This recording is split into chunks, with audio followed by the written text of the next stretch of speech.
Egun batean, gizon bat museo batera joan zen. Ui, zer eroa, ez dago mamia bere sarkofagoan. Galdetuko dut. Kaixo, nun dago mamia hori?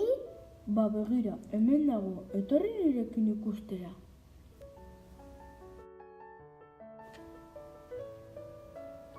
Laguntza!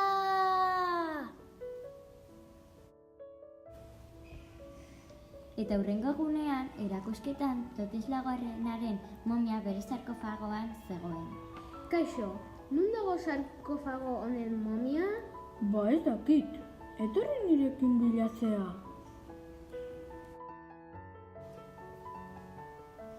Horrela museora joan izan diren guztiak desagertu dira. Eta